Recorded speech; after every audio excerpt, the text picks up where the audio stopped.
Welcome back to the Encore Audio Archives YouTube channel. I'm Taper Dave, and this is my channel. The archives and load up some other talks that I've got of these Bob Earll cassettes. I've had them sitting on a hard drive for some time now. I've decided to share them with you all. Let me know what you think. Some people loved Bob. Some people hated Bob. Bob was Bob, but he talked all over the world.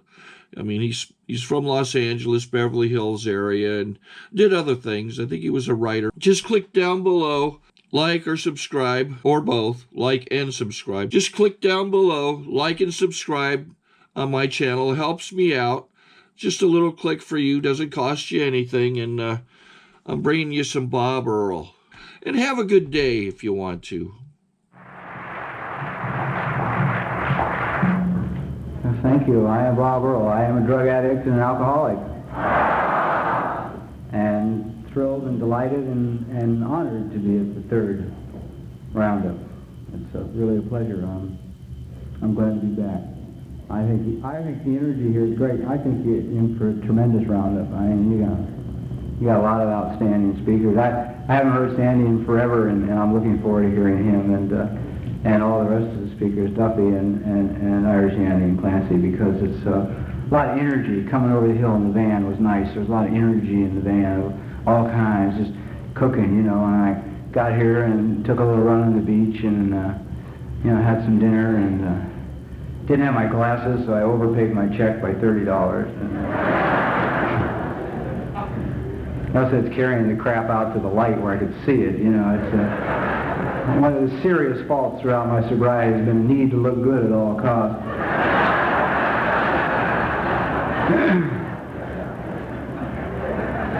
And unfortunately, there's usually a price tag attached to it.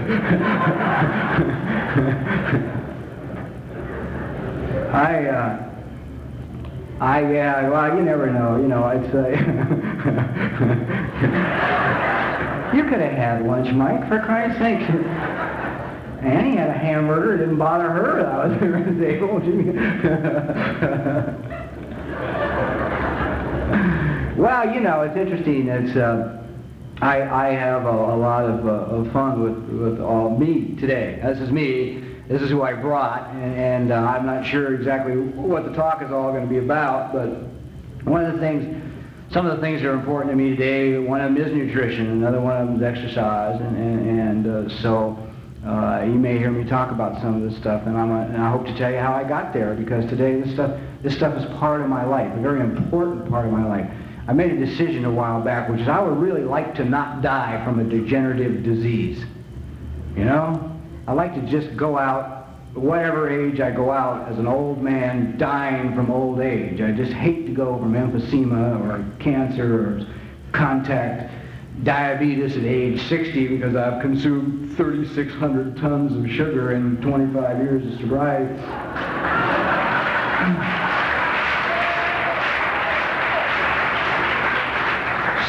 But this stuff was not always important to me. I used to weigh more than I weigh now, and smoke, and do a lot of things, and be a voracious meat eater. And so I'll try and tell you how it changed. And it changed here, and it changed in AA, and it changed with tools outside of AA that the program gives me permission to go out and seek and use. And so, if anything at all, I stand here tonight, you know, I'm 22 years sober, almost 50 years age, and I'm just really grateful as hell. I couldn't be. And I'm grateful to be here. I like Seaside, and I like the people up in this part of the country. And I'm getting mellower and peacefuler as I do. Where I live becomes less and less acceptable to me. Unfortunately, I'm still there. I've run into a wall and have yet to turn left. For those of you who don't know the story, somebody shared with me once a very simple philosophy about God, and I love it, which is you just get up in the morning, go out the door, and start moving, and when you hit a wall, turn left. It's that difficult to trust God. I have found that myself and most other AAs I know have hit the wall and just stay, you know. Well, it's not too bad here, you know.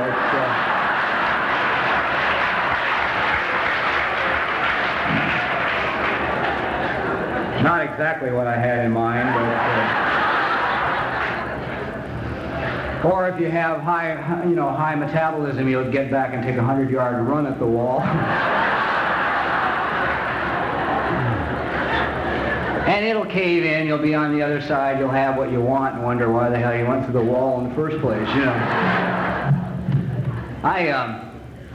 Here a while back, I was over in Honolulu and for a marathon and a couple of years ago, and or last year, not this one, this December, but December before. And over there was a gal who really impressed me. And she reached deep inside of me and just shook every fiber of my being. 3 years prior to that, let's see, this was 84, 83, so 1980, she was in Houston. And a runner, training to come run the Honolulu Marathon. Serious runner. She lived in Ohio. Beautiful girl. Very beautiful girl.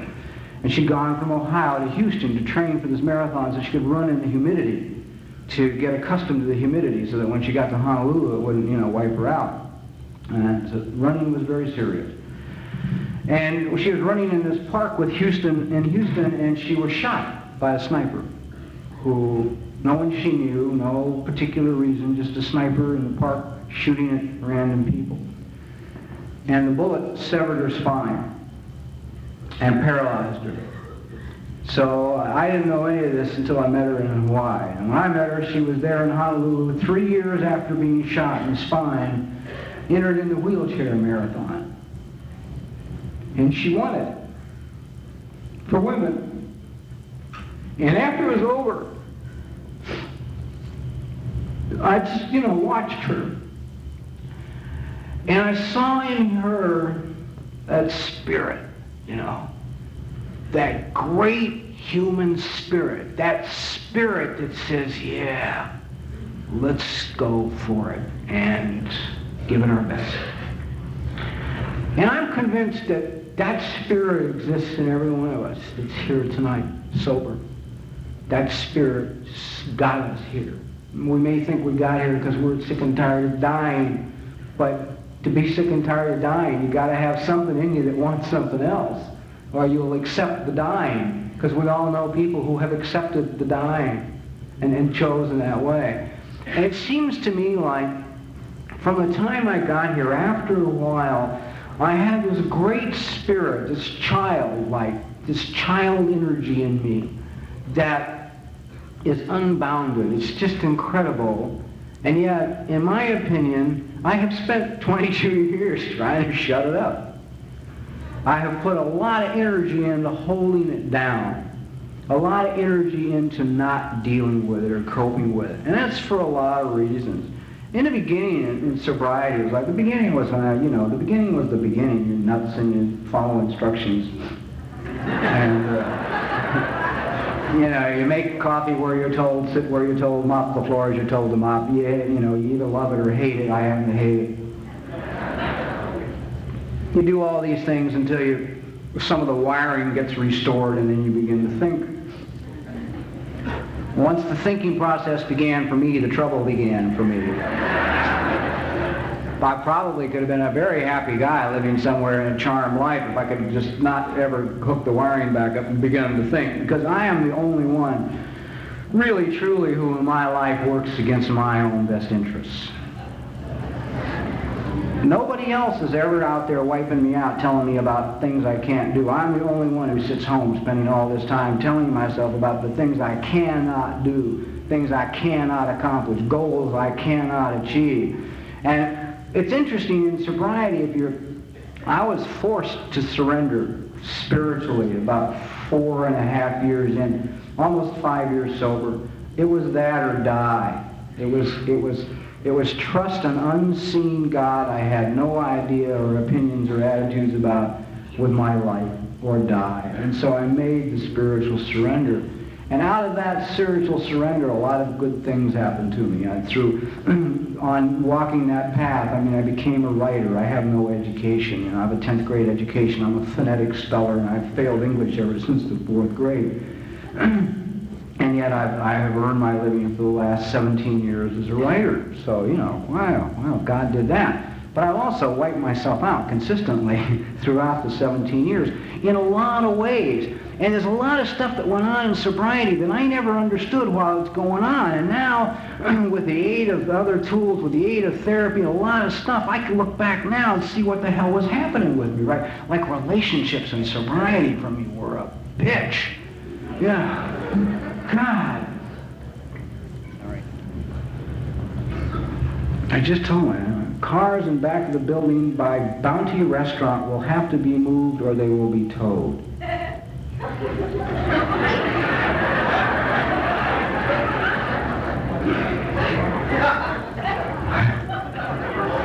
Simple enough message. It doesn't require a lot of interpretation.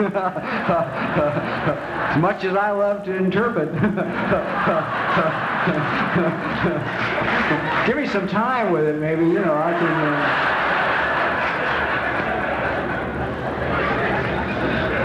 Oh, God.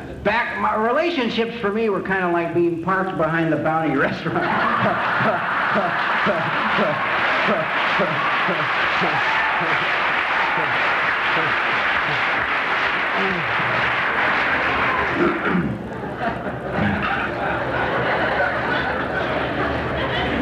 Well, they never lasted long, you know? And I never understood why they didn't last long. And it never dawned on me that the role model I had for relationship was the original dynamic duo, right? Mom and Dad. Well, I was raised by an alcoholic father, a non-alcoholic mother who never spoke to each other for 14 years. And when they finally did, they had a fight, and he left. So, I mean, my relationships were secure until you disagreed with me. All right? And as insane as it sounds, the moment you disagreed with me, it set a mechanism inside of me to work. Saying, well, that's it. Now, I didn't say it to you. God, I mean, you know, to be confrontive like that takes self-esteem. I just... This is what I feel. You know, I never said that. I just began to plan the getaway. You know. First wanting to find a replacement because although I'm strong and independent, I don't want to be alone. You know what I mean?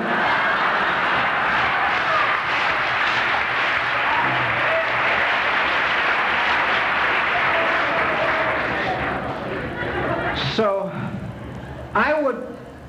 I was unaware also that I had a lot of handicaps, i.e. in that not being in touch with my feelings, there wasn't really a lot to me except talk.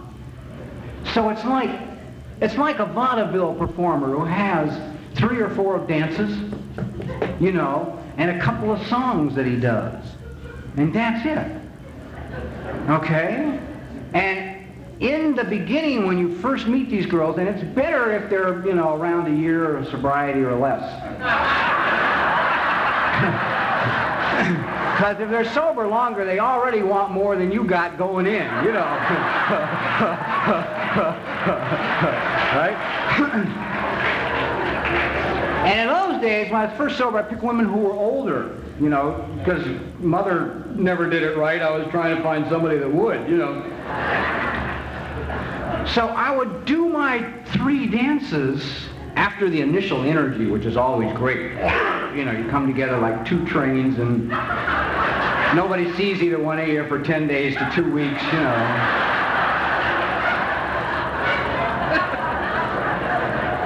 And you both surface and it's on a downhill slide from there. And I would sing my 3 songs and I would do my 2 dances, and then a couple of weeks would pass or a month would pass and they would be waiting for the next song, the next dance, and there wasn't one. Now if you want to get rid of me quick, ask me to give you something I don't have, that I can't admit that I don't have. Okay? So you look at me and say, I could stand to have a little more intimacy around here, a little more compassion and care and understanding. What the hell do you mean, compassionate towards kids? I just bought you a brand new goddamn car.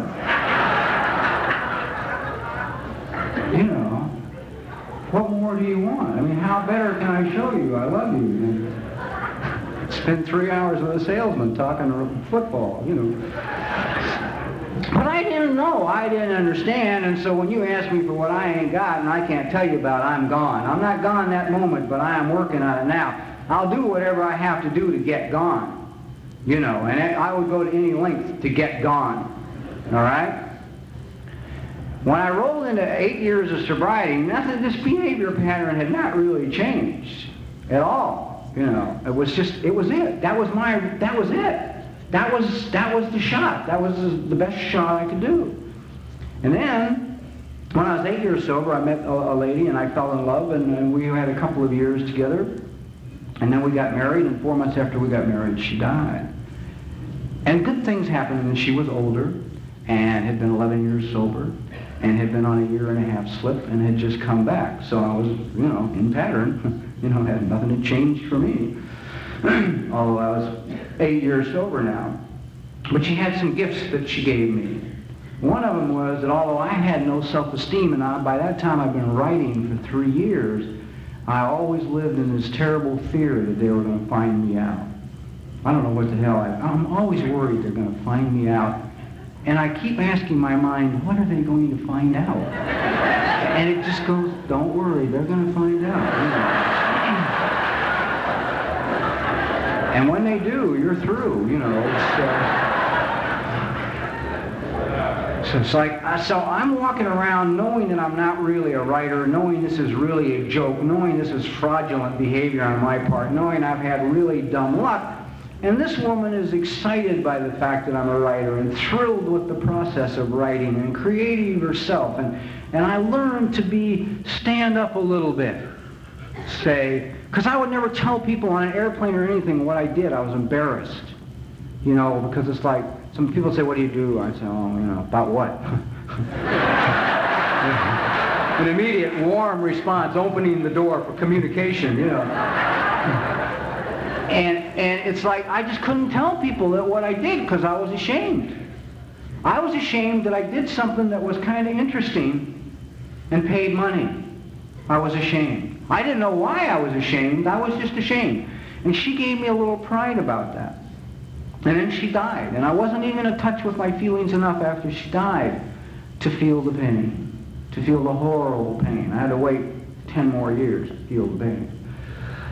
So after she died, the only thing that changed in my behavior pattern in picking people for relationships, interesting talk, I had no idea I was going to talk about this.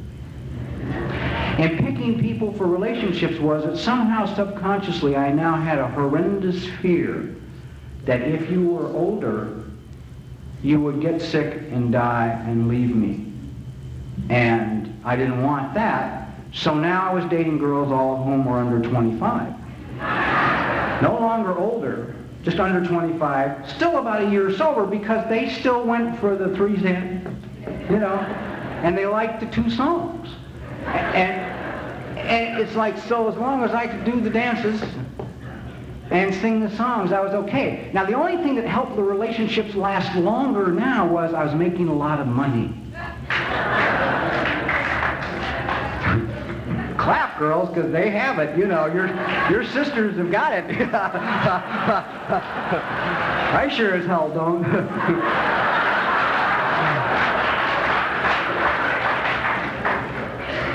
I serve on the board of directors of a non-profit foundation in Los Angeles, the Claire Foundation. They were looking for people to sit on the budget committee. At our board meeting last night, I said, I'm sorry, I just can't volunteer with any sense of truth, you know, because my own personal deficit is percentage-wise bigger than the goddamn foundation's is. So I don't think I can give them a lot of sound fiscal advice. And it's like the only advantage the money gave me is I could throw things. You know, I could throw money at your requests for intimacy, or your requests for love, or compassion, or requests for my time. I'd throw money. You know, is this place too small? We'll get a bigger place. You know, I'll find you a place you like. And as we're moving in to the place you like, Inside, I'm saying, I hope you like it a lot, because you're going to be here alone. See? Because I'm leaving. And the only reason I'm leaving is I've done my 3 dances, and I sang my 2 songs. And I got nothing left to give you. Nothing left to give you. So, I rolled into my 17th birthday in AA, and, well, I'll lead up to a couple of things. Because there was little pieces going on. After Taylor died, I gave up eating red meat. That was easy. That was a breeze, because once they told her she had a few months to live, she refused any form of treatment that would kill her. If the treatment was toxic, she did not want the treatment. So we found ourselves dealing only with people who were involved in non-toxic treatments of cancer in this country and others. And the immediate thing they all took out of the diet and wanted to see gone was red meat, because she had been a big meat eater, as I had. So that was an easy one to give up. I mean, it was like after she was gone, a week later, I said, I don't need to eat this crap anymore, and the fat content's too high, so screw it. And that one was easy. And a little while after that, about a year later, I gave up coffee. And I'd love to take a lot of credit for it, but I can't. My throat just closed one morning and it wouldn't go down. And I drank a lot of coffee, 25, 30 cups a day, sitting at home working. And I didn't give up caffeine. Listen carefully to my words, because I have a personality that will try and trick you. I gave up coffee, but I switched to Tab. I could knock off 3 six-packs of Tab a day and tell you with my chest out how good it was that I didn't drink coffee while I'm pouring in caffeine from the cola, but it was the best I could do at the time. And as I got into about 15 years, I wanted to live, and I didn't even know why, and some churning was going on inside of me. And the next thing it seemed that came up to pass in my life was smoking. And I was a heavy smoker. And it's like, suddenly, I don't even know what brought the change about. And my wife, who died, had also been a heavy smoker. I started to look at people who didn't smoke. And I liked how they look. And I said, I didn't want to quit smoking, I wanted to be a non-smoker. It was like suddenly something went on in me, and I said, I don't want to smoke anymore. And I tried to quit once on my own, I couldn't do it. Then I enrolled in some program, I quit. Well, now, for those of you who have tried to quit smoking, particularly around this organization, let me tell you, you're not going to get a lot of support. Because the very first thing that happened to me, and it's happened to all the people that I know I'm close to who've done the same thing, is all these feelings that the nicotine holds down begin to come up. It's nothing new. It's all very old stuff. It's like you get a little edgy. Things that normally didn't upset you now drive you stark raving mad, right? To the point of lunacy with clenched jaws. It's like Henry comes in from work at his normal time on a weekday like he always does, and he's not smoked for 3 days, walks through the living room, grabs his wife by the apron, pulls her into the living room and says, Martha, I hate that goddamn green couch. And Martha says, but Harold, the green couch has been there for 15 years. I know, and I have hated that green couch for 15 years. But you kind of like always have a cigarette, right? So when you get into this charming mood, people will always suggest that you smoke again.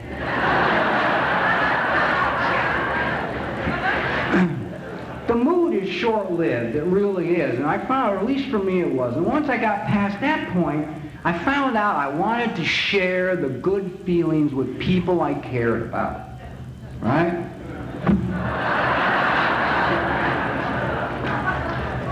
So I went to a friend of mine who I'd known almost for the full 15 years I've been sober, and I sat down with her. We had had a brief one and a half week relationship, realized the error of our ways, and became friends. And I don't even want to get into short relationships and conquests, or that need, never mind. Anyhow, I sat down with her, I said, man, to try not smoking. It is the greatest thing, you know, all the new enthusiasm. When I first got clean and sober, I went to find some old street partners, you know, who weren't too interested in what I discovered here. So I told her, I said, you've got to try it. It's really great. You'll love it. It's wonderful. You know, it's a neat thing. I'm starting to get some sense of something. I don't even know what, but I know that I feel like I'm coming to life, and it's a good feeling. And she says, yeah, right, okay, you know, maybe I'll give it a try. And she tried, and it had about 5 days, and then everybody in her business that she owned told her to smoke, right, again. And she started to smoke again, and I went back, I said, no, please, you know, give it another shot. I really care about you. I think this is important. You know, all the facts are in. It will kill you. It's like this, people who are parked behind the Bounty restaurant are going to be told, you smoke? The odds are it'll probably kill you, you know. But let's not concern ourselves with that. So now I go to a meeting, and I'm sitting there, and she's at the podium, and she's saying, you know, takes out the cigarette and lights it and says, I have a friend here who's a big advocate of not smoking, but I want the world to know that I came to Alcoholics Anonymous to get sober and stop drinking. I did not come here to stop smoking. I thought, Jesus, neither did I. I mean, I didn't come here to stop smoking either. I came here to start living, really. You know, I really came here to stop dying. I had no idea what living was or what it was about or what it offered me. I knew nothing about living. I just didn't want to die anymore. And after being here for a while, energies began to come up that I wanted to live, right? So I went to her after. I said, you're just denial. You're just defending. I really care about you. Why don't you give it up? She called me in about a week and said, you know, my doctor told me I've got emphysema. I've got to do something about the smoking. I came, I sat down with her. I said, what you got to do about it is give it up. All you got to do is care enough about yourself to give it up. That's it. She said, I don't know. It's not really a big deal. Oh, that's lethal. Those words are lethal for me. When I say it's no big deal in my life, it's a lie. It's what it is a lie. So she decided it wasn't a big deal, and a year later I spent a lot of time sitting in her hospital room in Cedars-Sinai Hospital watching her die. And she had to die. And I loved her. She was a special person. And I cared about her. And, you know, that's what it's about. Anyway, onward, let's get on to it. But that's the reality. I mean, I love to gloss all this bullshit over. As people say, well, you know, Alcoholics Anonymous is no place to talk about not smoking. Hey, I'm here to talk about me and what's important to me and my recovery. And this is me, and this is what's important to me, and this is what's important to my recovery.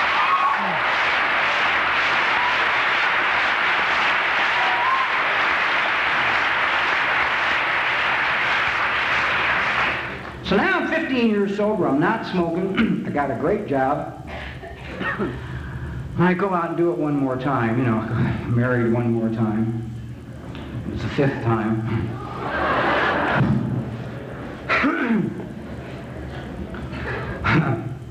And it didn't last any longer than any of the rest of them have lasted.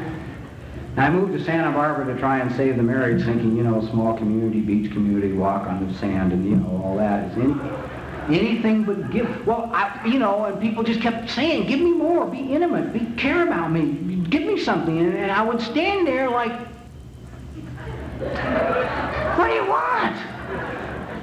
You know, what do you mean be intimate? I had no idea what it meant. I had no yardstick for intimacy. There was never any intimacy between my parents. There was never any intimacy between them and me. You know, I had no idea what the hell any of it was. So that marriage into 2. So now I'm 17 years sober.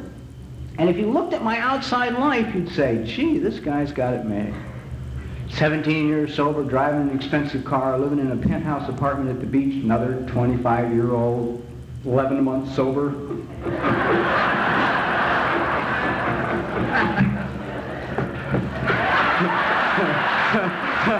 Oh, God. 11 months sober girlfriend, you know, and in a good job at a studio, paying me a lot of money. And I wanted to die. I wanted to die. I had no sense of value. I had no sense of that I was doing anything good with my career.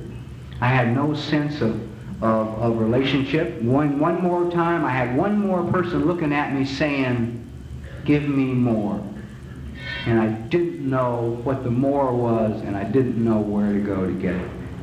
And so I looked at the book again, and I read the book again, and I looked at the steps again, and I tried to think, could I write one more new inventory after writing 32 inventories, and I couldn't think of anything new to say other than here I am one more time in the same kind of situation that I didn't even want to be in. And you know, the thing that was really part of a tragedy of it for me was inside of me was a little guy. Every time I would go dancing across the room to start one of these relationships, there's a little guy inside of me that said, hey, we don't want to do this. This isn't any good for us. Wait.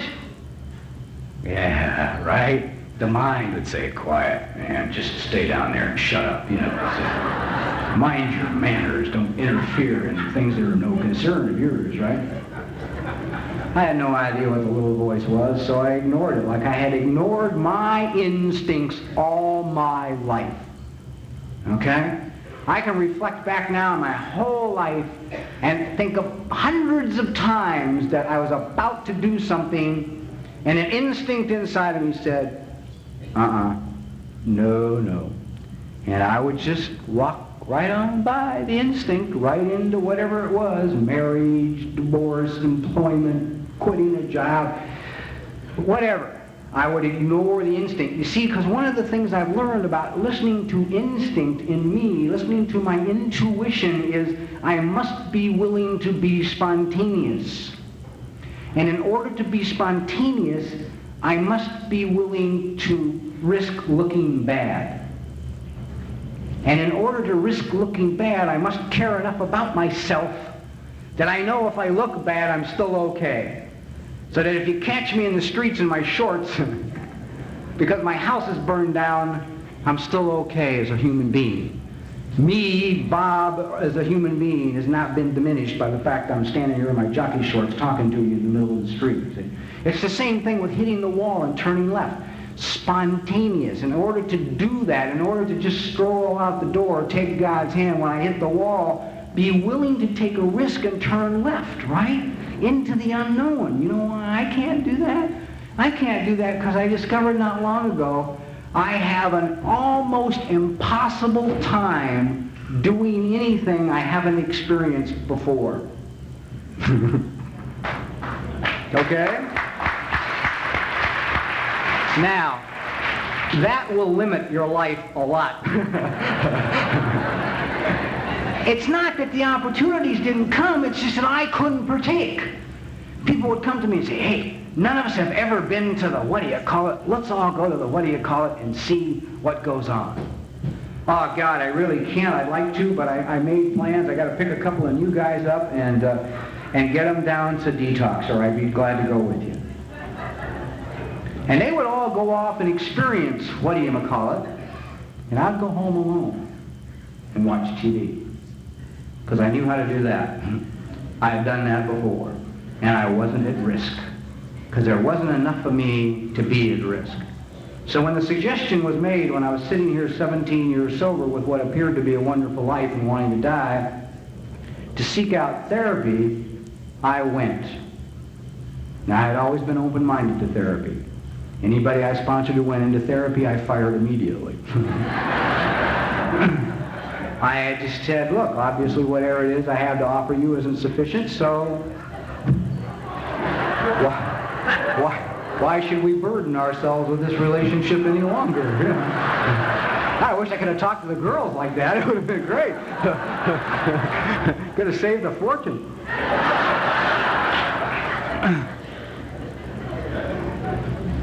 So I go to this lady and we sit down and she says, tell me about yourself starting with your childhood. So I said, when I was 15 years of age, they threw me out of Manual Arts High School. I began to use narcotics and drink alcohol. I spent the next 11 years of my life running the streets, smuggling narcotics from Mexico in and out of institutions. I came to AA at 26 years of age, and I've been in the program of Alcoholics Anonymous for 17 years. She looked at me and she said, I said, tell me about yourself starting with your childhood. You were not born at 15 years of age. I looked at her and said, I don't remember it. She got that look, you know, that look they get, that like, the opportunity to write a paper sits right in front of them.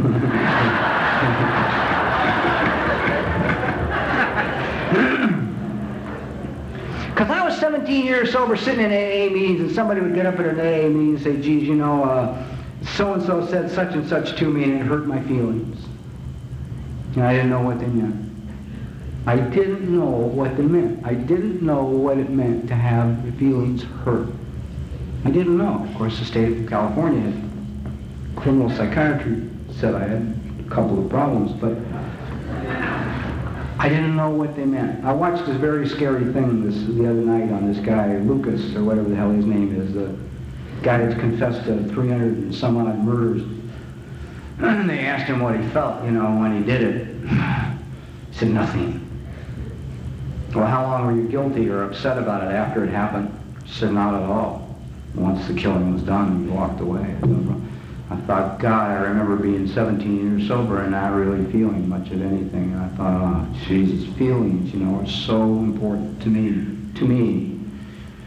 So this lady and I began a process of going back, finding out why I could not remember anything from 15 years of my life except falling out of a second-story window when I was 4 years old into a cement gutter on my head and swallowing a bolt out of the playpen and winning a gold medal in the Junior Olympics when I was 12 years old and crying. This was the second time I could remember crying.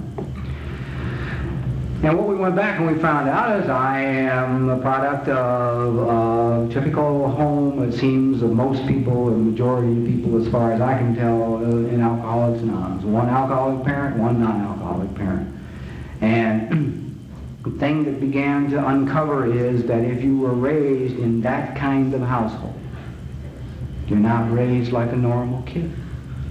It is no normalcy in an alcoholic household.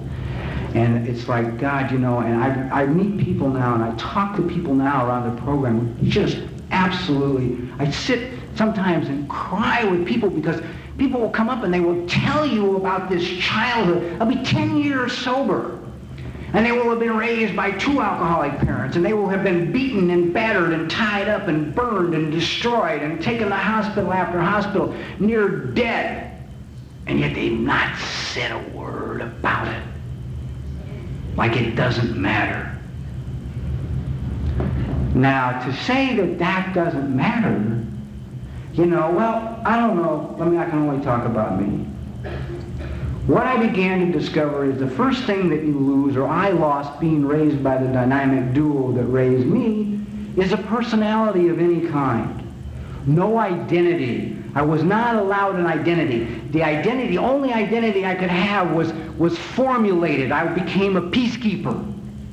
I became whatever the situation required me to become to keep them from killing me or each other. That's what I became. And how did that affect me in later life? In later life, both drinking, using, and sober in AA, anytime I was stuck in a situation with a room full of people I didn't know, when I would first walk into that room, I would have to stand back against the wall.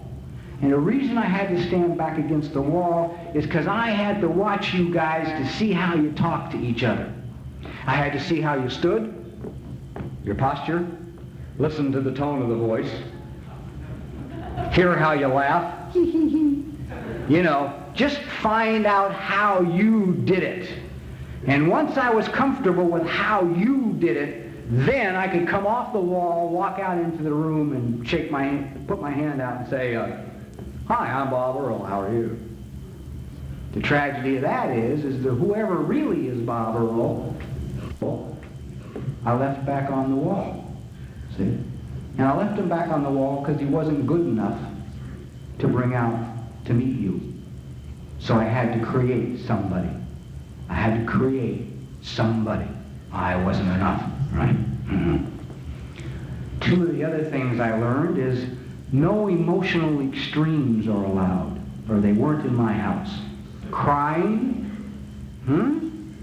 right, guys? You remember being a little guy? Those of you who can remember through the fog of your childhood.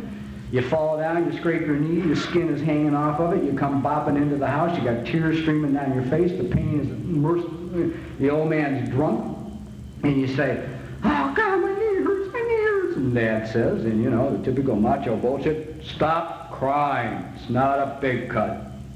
Well, I can't stop crying, it's goddamn killing me, it really hurts, Daddy, honest to God, I can't knock off the crying or I'll give you something to cry about.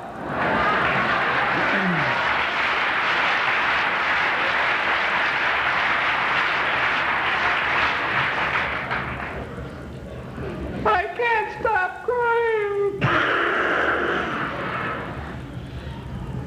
And you say, okay, I got that one, right? I have laid in the Georgia Street Receiving Hospital in Los Angeles City and had them pull bullets out of it with no goddamn pain medication of any kind. Just said, fuck you. Because I learned tough guys don't cry, you know. You girls wonder why we have so much trouble expressing our feelings sober in AA? Guess why? I was never allowed to express them, and I was never allowed to laugh. You know, did you ever get in a giggling fit in an alcoholic household? It's dangerous, baby, because the alcoholic is paranoid and he knows who you're laughing at. You know.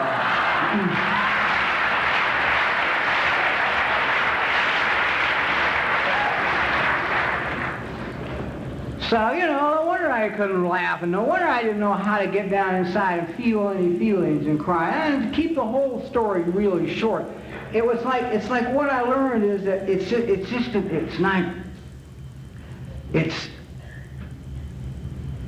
I just never knew I counted for anything, you know? Some of the memories that I began to come up with put me in such a state of rage that I couldn't believe it. I went through a thing with some doctors, and I was starting to run, and I was having trouble with my foot, and it was driving me crazy because I kept running on the side of my foot, and I couldn't understand why I was running on the side of my foot. So finally I went to a foot doctor. I won't bore you with the 3 quacks I went to before I finally went to the good guy that everybody suggested I should go to in the first place, right? Shit, I couldn't do that. At first I had to go to the guy down the street, you know, and then I had to go to the brunette, you know, down the hall because she was also a foot doctor, right? You know, so anything but take me to the guy who's the real pro because I'm not worth taking to him. I'll drive you to him. Me, I'll go see Freddie Farquacker down the street, right? Here's my body, Fred, do whatever you want. You know, I know there's a guy better than you 12 blocks across town, but I just can't go, you know, I don't care. So I'm sitting with his doctor, and his doctor says to me, well, you know, he says, what you have here, he says, is practically a club foot. Did you have any problem with your feet when you were a child? I said, no, not that I know of. And I go home. And after he said that, I'm really upset inside. I mean, I got all kinds of stuff going on inside. I don't know what it is, but I know it's feelings, and I know it's there. And by this point, I've had enough therapy to know it's okay to have feelings, even though I can't put a cause on them. They're just there, right? And I get home, and this thing's really got me upset. And God's timing is wonderful, because my mother calls, right? Who has just come from her foot doctor. And she's telling me about how it was a stand-in, and he did her toenails wrong, right?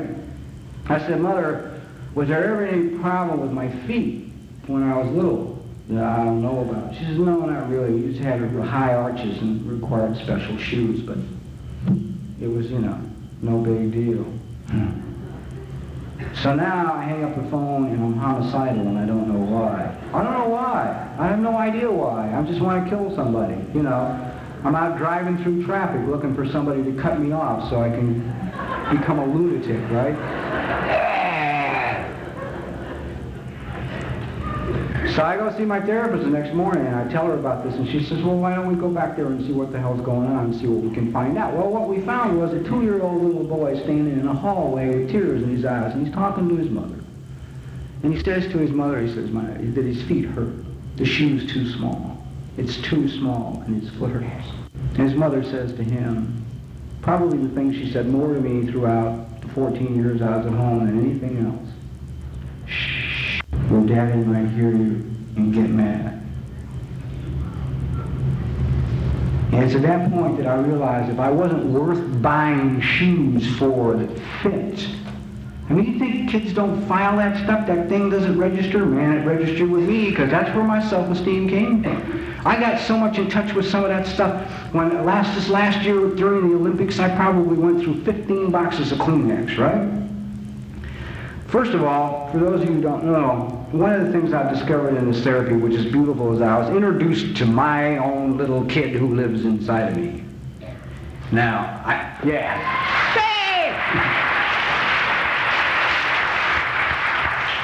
I have his picture on my television set at home. He's about 18 months old. He's got blonde curly hair. He's in a little sailor suit, and he's adorable. He's just adorable.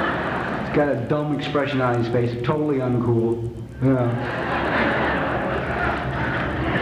And sitting next to him is a picture taken of me this last year in Canada, candid, that I didn't know was being taken, and it's the same face as the child. Yeah, I'm very proud of that picture. I'm very proud. You know, I was getting my hair cut the other day, and I looked in the mirror, because I learned to really like myself. I looked in the mirror while this guy was cutting my hair, and I used to not be able to look in the mirror and forget that, look in the mirror and say, I love you. Never. You know, I'd stare at myself in the mirror, and the anger would just grow over what an asshole I was, you know. I just could not say, I love you, right? And I looked in this mirror while my hair was being cut, and I just smiled at myself because I saw the face of a man in the eyes of a child. And it blew me away, because I want that child. I want to live with that wonderment, that joy. But anyhow, one of the things I discovered about my child is that he loves teddy bears. So I have a house full of teddy bears, right? Yeah. And the Olympics came on, and my child informed me that the bears also wanted to watch the Olympics.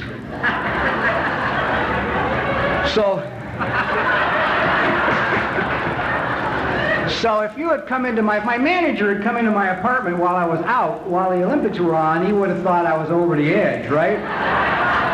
Because there was about 15 bears in the living room on the love seat and the sofa with the TV on.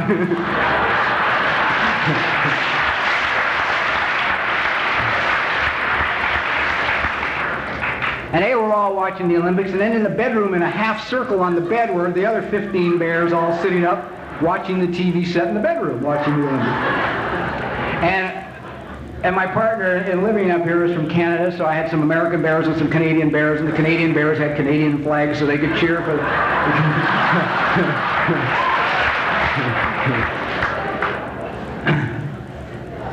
So now on the days that I'm sitting down home with my bears watching the Olympics, I did more crying than I've done through anything in my life. And what was going on with me was very simply this. Some young man would get up and he'd get ready to do his event, whatever it was. And prior to doing his event, they would do a little like side story on him. You know, this is who he is and where he's from and about his parents and his hometown and all that. And they'd say, Tommy here is going to compete in such and such an event, and his mother and father rode all the way to California from Minnesota on a motorcycle to be here, just to watch him participate. And I'd start to cry. See, because the kid didn't even stand a chance of winning the event, and everybody knew it. You know, there was like 5 other people in the event, 10 times better, but they had rode all the way from Minnesota on a motorcycle to watch this child participate. And our tears started to come. The reason the tears started to come is because, man, I remembered Father and Son's Day at school, and nobody showed up. And I remember Mother and Son's Day, and nobody showed up. And I remember Parent-Teacher Day, and nobody showed up. There was nobody there. And I'd watch another kid, and he'd get ready to participate in an event, and the parents, the guy and his father would work 4 hours overtime or a night or something for 2 years to provide the additional funds because he believed in this kid so much in what he was doing. And they interviewed the parents, and the parent and the son, and what his dad had taught him was very simple. That he was beautiful, and he was wonderful, and he was important, and he didn't need to do anything except just be. That as is, he was okay. He didn't have to wear a certain kind of clothes or talk a certain kind of way or drive a certain kind of car or have a certain kind of job. He was okay. And I would cry. And then that kid, that beautiful kid who had Hodgkin's disease, the wrestler who won the gold medal, and broke down and sobbed like a baby on national television. I mean, 20 million, 80 million, 100 million people watching. He wasn't worried about looking foolish. He didn't care about looking good. He had done something wonderful. And I would cry, because I could remember the pain. And the other side of it was, every time one of these guys would win their event, I would cry. My kid was like, yeah, wow, man! And we'd cry immense tears of joy. Immense tears of joy. And then I watched a situation that really got me going. There was this kid who was a swimmer. And he came to the Olympics. He'd missed them 4 years before because of the Carter holdout. He had come back, he trained for 4 more years, he had hung in there, and he came with one goal in mind: break the world's record. Announced it before the event. I am here to break the world's record. That's what I'm going to try and do, break the world's record. No fear of looking bad in this kid, man, Oh, I'll just do the best I can. Swim okay, and I'm going to do it. I'm going to break the world's record. Well, he gets in the pool, the event comes, he swims his ass off, right? He wins the race, he wins the gold medal, he breaks the Olympic record, and he looks at the clock and he has not broken the world record. And the disappointment was visible on his face. He was really upset. And when the sports writers interviewed him afterwards in this tent, he was still upset. You must be thrilled. You won the gold medal and you broke the Olympic record. No, not really. It wasn't as good as it could have been. I'm really not that pleased with how it turned out. And he was bummed out, right? Now, if you think we live in a healthy society, the sports writers of America rode this poor kid's ass so bad that the following day he issued a public apology for his behavior. And in case anybody out there doesn't know it, having a goal, announcing a goal, trying for the goal, and if you fall short, being disappointed is good mental health.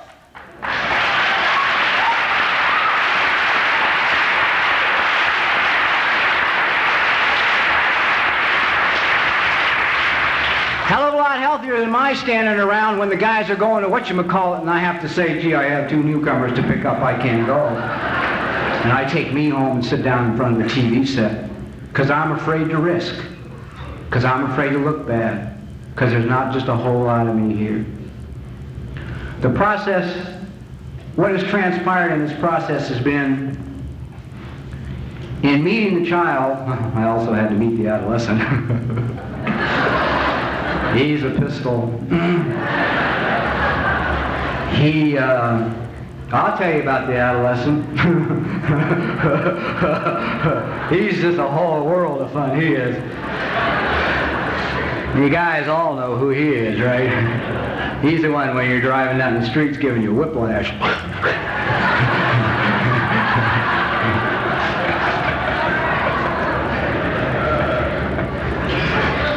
Last year, when I went to Hawaii to run this marathon, I had trained a year. A year. Something I really wanted to do was run a marathon. Now, I'm not fast. I'm no gazelle. I don't have a running style that looks like Alberto Salazar. I mean, my body's in bad shape. The pelvis has been snapped in half and put back together. I have fused vertebrae. I have a short leg. I have a crushed hip on the other. I mean, I took it in the back all of my life, right? So I even run kind of, wobbly, right? So won't want you to even begin to think that I went with any kind of idea of finishing before 5 hours, at that. But I just wanted to finish.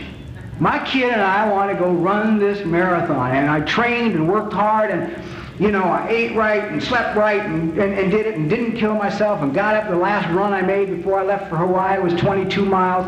I left 2 weeks early. This trip was for me. Took me and a couple of bears, and I wanted to be there 2 weeks early. A running bear, he has a little running outfit on.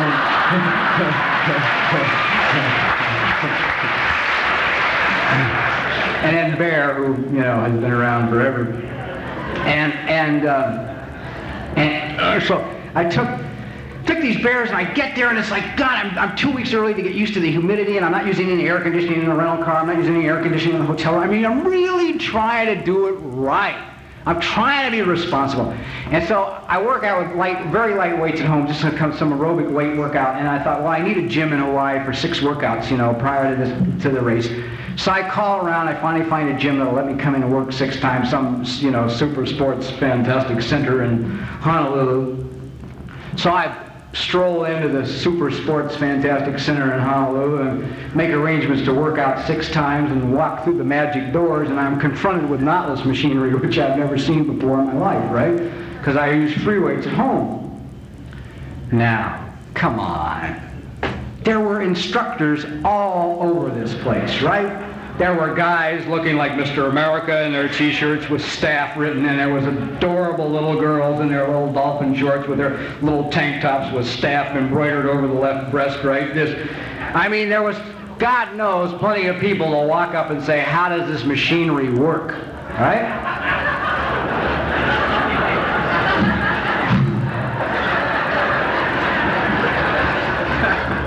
The adolescent looked around, right?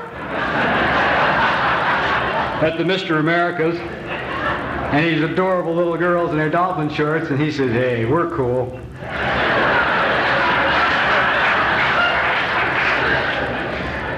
Walked right over to the machine he didn't know a goddamn thing about. Looked familiar and similar to one at home. Went to do some leg curls, and I felt the knee go on the machine. So I go to the running doctors in Hawaii, and they say, well, it may be gone, it may not be gone. I love modern medicine. They're really right there. It may be gone, may not be gone. You may have torn cartilage, you may not have torn cartilage. Maybe a ligament, Jesus, I don't know. Maybe it's a tendon, put some ice on it. I said, well, can I use this? Yeah. So I went back to my hotel room. I spent the next 10 days taking care of myself. I can't tell you what a miracle that is. Because I couldn't even keep a plant alive 5 years ago. No wonder I couldn't have a relationship, Plants died automatically, And I look around, they want more goddamn water, It's like, what do you want from me, for Christ's sakes? So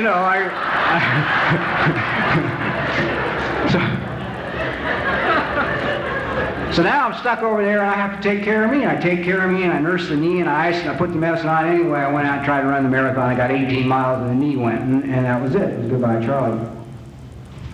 I was able to hobble in the last 8 and finish, but it was really a bummer. But that's how much fun the adolescent can be, when he has to look good. He can't ask anybody anything because, people who had any self-esteem, who could ask questions, used to embarrass me in public. You go out to a restaurant with them, and a son of a bitch will sit there with a menu, and he'll say to the waiter, excuse me a minute. What is this pâté de foie de gras here?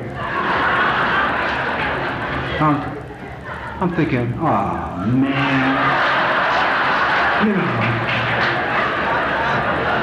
did you have to ask, for Christ's sakes? Couldn't you just order goddamn shrimp cocktail or something? Now the whole restaurant and the waiter know you don't know what it is. Of course, I didn't know either. But I wasn't going to ask. I was going to spend the next 20 years not knowing, rather than ask. I used to eat a lot of sushi, and I never would ask. I'd stay with the stuff that was safe. And people would order these weird, exotic-looking things. I'd never ask. Some guys would say, they'd stand up in the goddamn, at the shrimp bar, lean over. Everybody in the restaurant can see them. Say, what's this here? I go, oh, God.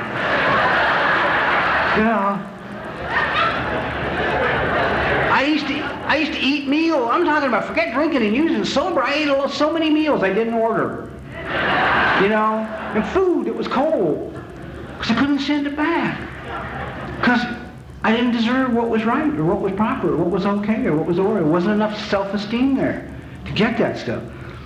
So I met the child, I met the adolescent, I met the adult. I love the adult. I finally met him. He's great. I enjoy him immensely. He's a good man. He's a good man. He's a gentle man. Okay, now guys, here we go, right? When I began to feel a softening taking place inside of me in therapy, I began to get very frightened. And the lady said to me, why? What is the matter? What are you afraid of? And I said, I'm afraid that I'm going to become a wimp. I'm afraid that if I really let people know how I feel, they'll take advantage of me. They'll hurt me. And I don't want to live like that. You know, that was a horrible fear I had all my life, that if I became, and I really am a gentle person. I'm a very, very gentle person. And I have very tender feelings inside of me. And I have a lot of feelings about a lot of things. I went to the therapy for 4 years. Oh, the other guy's always still there. The fourth voice is always there, you know. I mean, he's there in the morning to greet me. Good morning. I waited to talk to you. This is going to be the worst day of your life.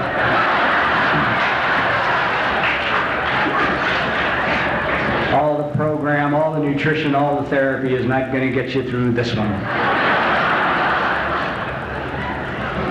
You know, and occasionally he still catches me off guard, man, and I go absolutely whippo, you know, I go really crazy. Last year, I had an interesting experience last year. I'm just trying to share with you what's been going on with me, and, you know, since I had the worst financial year I've had in a long time. I mean, bottomed out, man, absolutely bottomed out. Complete 3 seconds away from bankruptcy. I tell you one of the reasons it's an advantage to take care of yourself. Here the first part of the year, or last year, I don't know about you, right, but I'm one of these guys who believes in the pot of gold at the end of the rainbow. Okay? I mean, I send in to Publishers Clearinghouse, you know, I take Reader's Digest, I never read it, you know, and I enter all their sweepstakes knowing that I'm going to win. When I'm broke, I go to the mailbox looking for the letter that's telling me that dear Aunt Harriet has died and left me enough to keep me forever. Now, I don't have an Aunt Harriet, but I don't care. I know she's going to die. Even to the point when I was in the midst of this financial crisis, the day I came from my business manager's office and he had said to me, I'd love to pay the bills, but you have to give me some money first. And, you know, we're 3 months behind on the world, right?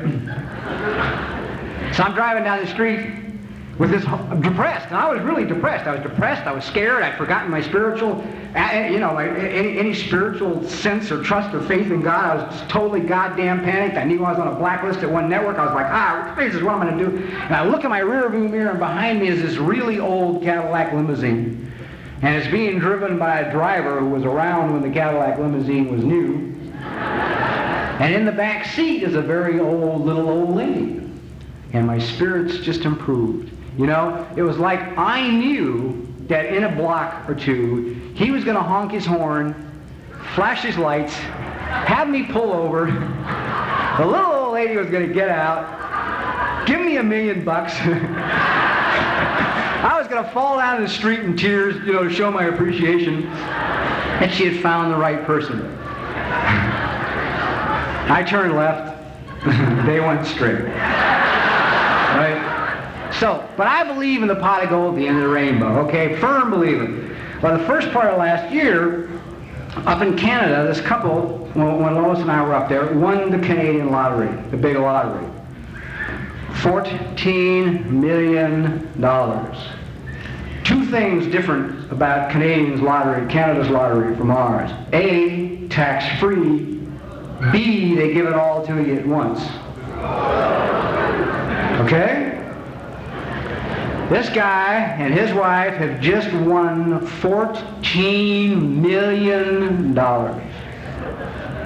That'll take the heat off. Right?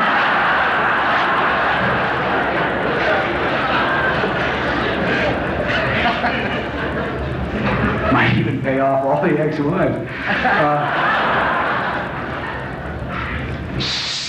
he was not in good health. He had not taken care of himself, and 6 weeks after he won the money, he died.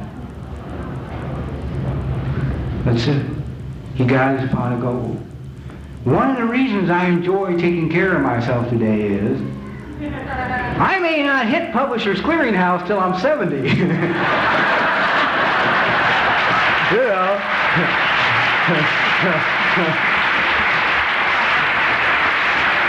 But I goddamn sure want 20 years left when I hit it, you know what I mean? I don't want to go out in 6 weeks, let me tell you.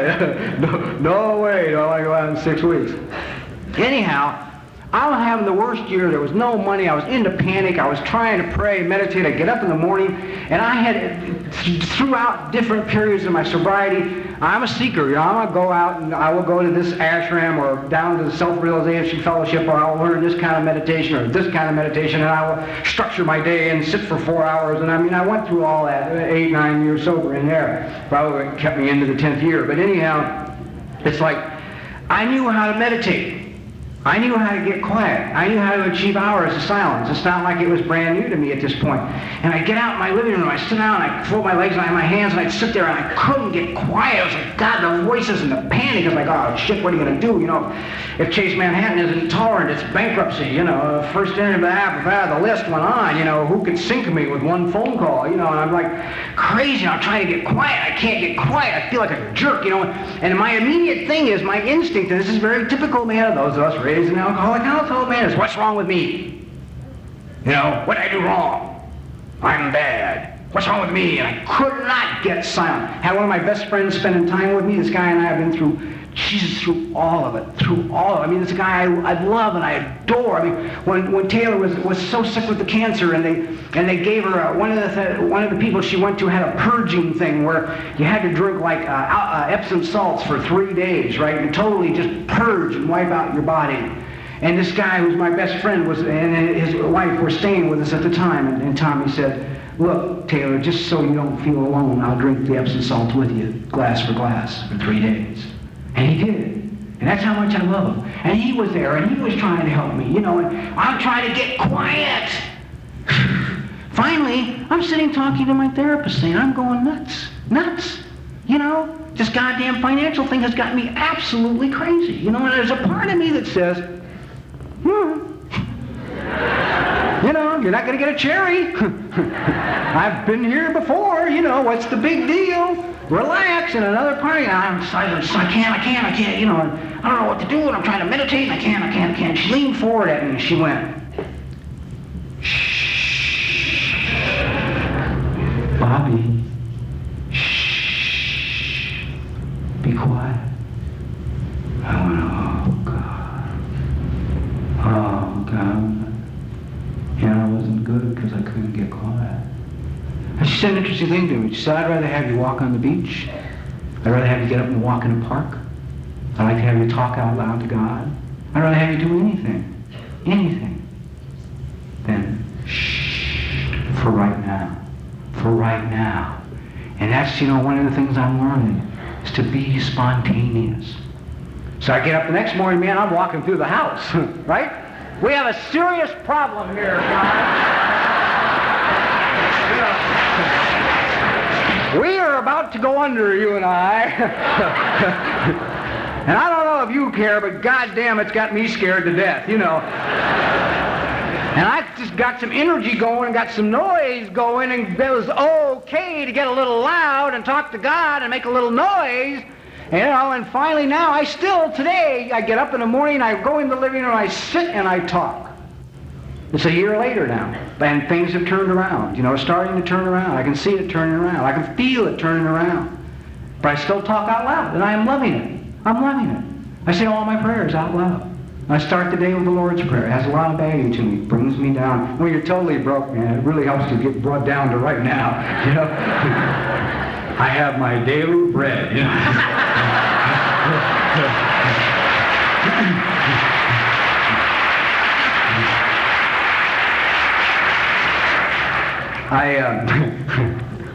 It's okay. It's coming around. I'm even maybe getting ready to take some risks. I don't know, and try some big kid stuff. We'll see. I hope so. I I can do that now. I hope I have enough self-esteem. What am I like today? Well, God, just to tell you, I believe that nutrition and mental health are linked like this. I've had some experiences now that my eating is really careful where I occasionally, oh, well, what the hell? Let's have some dates covered in chocolate. Giving up smoking was great because then I put on 40-some pounds, right? So then sugar had to go because sugar became the big. I used to sit home in the house at 10:45 at night. I'm not going to eat any sugar tonight. It's no goddamn problem for me. I don't have any. Sugar is just some little old, plan of nature's no big goddamn deal. Boy, at 10:55, I'm out the door, right? Driving 90 miles an hour to 31 flavors, go through the door just as the guy started to lock it, right? To get my pralines and cream butterscotch topping and dry roasted cashews.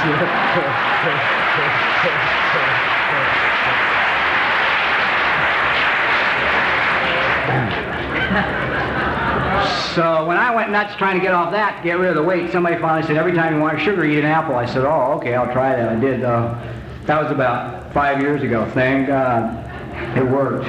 So I don't eat sugar, I don't eat red meat, I don't drink any caffeine of any kind, any diet colas, I don't drink coffee, I rarely even drink tea. I eat basically a vegetarian, macrobiotic diet. I eat some fish. Occasionally I'm stuck, I will eat chicken. I'm not rigid. Rigidity will kill me. I create immense bars around me to live in. Jesus, I don't even have, never mind. Another time we'll go into kindness and flexibility I have with me. I really so as I stand here today, it's like I'm full of feelings. Sometimes I get up, I'm walking through my living room, I begin to cry for no reason. No reason, just a feeling, and it's okay. It's fine. I don't know where the sadness is coming from, and I don't care. It's me. It's who I am, and I've become convinced I am my feelings. I am my feelings. That's who I am. I can't think of what else I am. I can't think of what else I am. If I'm not my feelings, what the hell am I? I'm not my car. I'm certainly not my car. I've had a couple of those repossessed, So, I'm not my job. I'm not what I do. I didn't do much of that last year, which means I was at zero for, except 3 weeks of last year. I'm not my clothes. I'm not the clothes I wear. God knows I'm not my personality. I can change that for social events, A lot of feelings. And children are wonderful. I love watching children today. You ever watch children? Children trust their instincts. Watch a kid in a room full of people, man. They're beautiful. Child will start going over towards Uncle Harry in a family gathering. He'll get within 3 feet of Uncle Harry and he'll go.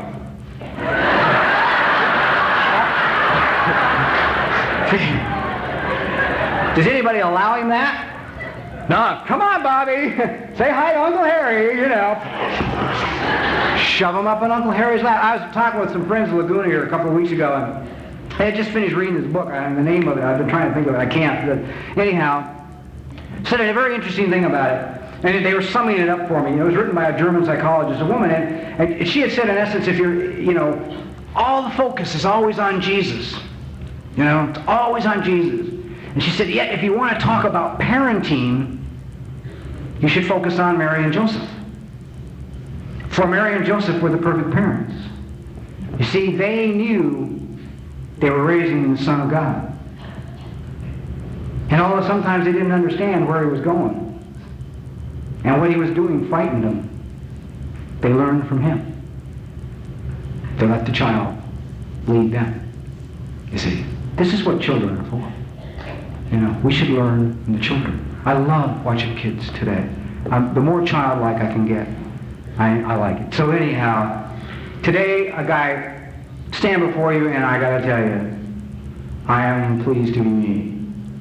I now occasionally walk by a mirror and catch a look at myself, and I wink at me because I see a nice guy, and I like him, and I can't tell you what an incredible feeling it is to be able to do that. I believe in exercise. I believe in a lot of things. I believe all these things are important. I think it's time we're going to have to take issue and look at them. We can't keep our heads in the sand forever, man. I'm convinced that, you know, if Bill and Dr. Bob were to find AA today in 1985, that therapy, nutrition, and exercise would be an integral part of the program, because they were way ahead of their time then. I can't see they miss it.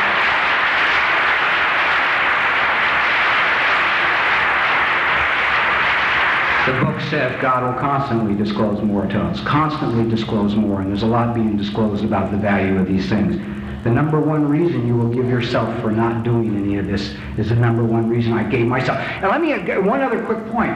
It's a long haul, man. You know, it's like I've been storing this stuff now for a couple years, really, seriously. And if you think it's a breeze, and the older you are, forget it, right? You know, like I started at about 47, okay? And now when you haven't done sit-ups for 47 years, and you begin to do sit-ups, it is an interesting experience, okay? With a bad back. I mean, I could barely get my shoulder blades that far off the floor. It took me 7 months to just get to the point where I could do the sit-up that you do when you have a bad back, which is this far off the floor, okay? It's taken a long time. It takes patience. You know, it takes a lot. Be kind to yourself. Be patient with yourself. Because I have a voice in me that says, well, we worked out for 3 goddamn months. We do not look like Arnold Schwarzenegger, so fuck it. You know, let's give it up.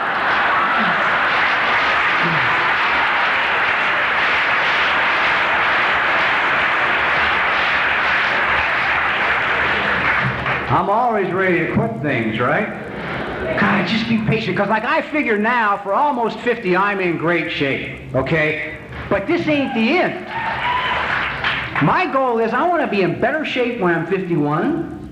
I want to be in better shape still when I'm 52. I want to be in better shape still when I'm 53. I don't figure that getting sober is the end. I think getting sober is the beginning. Yeah?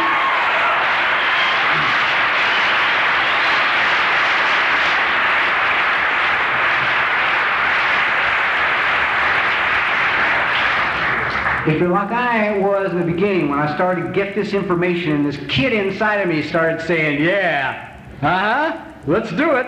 You know, I want to be around a while. Let's go for it, right? The very first words out of me to me were, forget it. It's too late. It's too late, man. You're too old. Just give it up. A couple of years ago, I was watching a sporting event on TV. And they were interviewing this guy before this event. And he was telling the interviewer that when he was 65 years old, he was living home with his son. And his son came into his room one morning and he said to him, Dad, I'm going to have to take you and put you in a home. And his dad said, no, I don't want to go to a home. I do not want to be put in a home, ever, you know. And his son said, look, all you do is sit here all day. You smoke cigarettes, you eat crap. You're sitting here dying. Dying. It's not good for me. It's not good for you. It's not good for my wife. It's not good for your grandkids. We're going to have to do something. And his dad said, look, I will do anything to not be put into a home. His son said, all right, get up in the morning and come run with me. So I got up early the next morning to go running with his son, and he ran a quarter of a block, maybe 10 yards, and he could go no further. His legs were weak and almost gave out. He couldn't breathe, and his heart was pounding. He thought he was going to die. And his son said to him, okay, never mind, go home, go back to bed. We'll talk about it later, but we're going to have to do something. His dad got up the next morning and went out and did a quarter of a block again, and the next morning and did a quarter of a block, and it took him 3 months to get to a mile. And at the end of 3 months, the old guy had run 1 mile. And when he ran the end of that mile, when he completed that first mile, somehow the denial dropped away, and he took an immense risk because he looked at his life and he said, if I am in this terrible condition, my whole life must have been wrong. And he was willing to accept that. So I went out and bought some books on God and positive thinking, and he gave up his smoking, and he bought some books on nutrition, and he kept getting up every morning without even talking to his kid and going out and running. When I was watching him be interviewed, he was 83 years old, and and he was in New York City to run his 14th New York Marathon.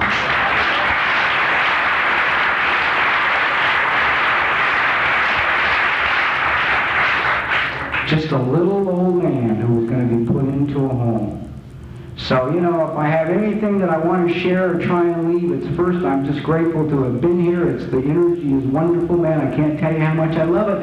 And if this old man can be an example, if the time is right for you today, that these things are important to you, maybe it's just not too late. You know? God bless you.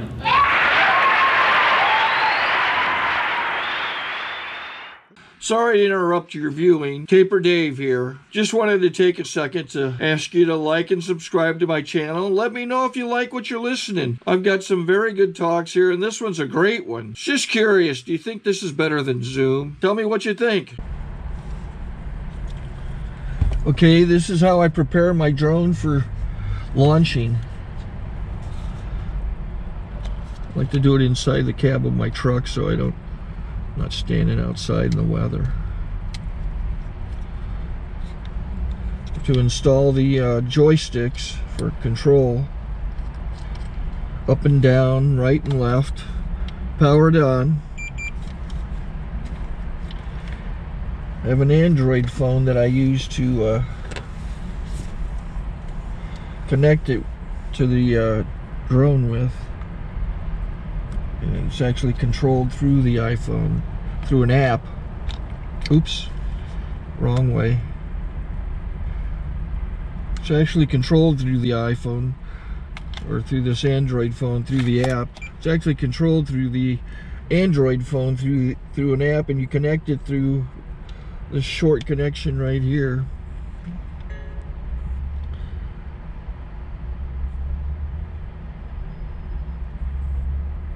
Remote control connected. Remote control's connected. So I pull out the drone. I have to extend the legs. Long legs extended first, then the short legs. Remove the gimbal protector. Set that aside, then power it on one short burst, then one long burst. I lay it down. So I have to go to calibrate. So the drone's not connected yet. It shows you here as this drone gets disconnected, even though the remote's powered on. So the drone has to establish it's connected. So I go into the app to calibration mode. First I'll calibrate the remote controller. Start calibration. Out, in, oop, out, in, up, down, and then this little wheel is to control the gimbal. So it's calibrated. Go to gimbal calibration, start calibration, and then it calibrates the gimbal. I don't know if that shows up. The gimbal's moving all over the place. Changes, you can see it on the video. And I'm calibrated to take off. It's acquired 7 satellites at the moment. There are 26 satellites up in the sky, which it has to acquire before you can take off. So it's connected. It's got enough satellites. This is white. I can go to press this little arrow button, swipe right to take off, and it would start the motors if I slid this to the right. But I'll wait till I get outside. Don't want to do it inside.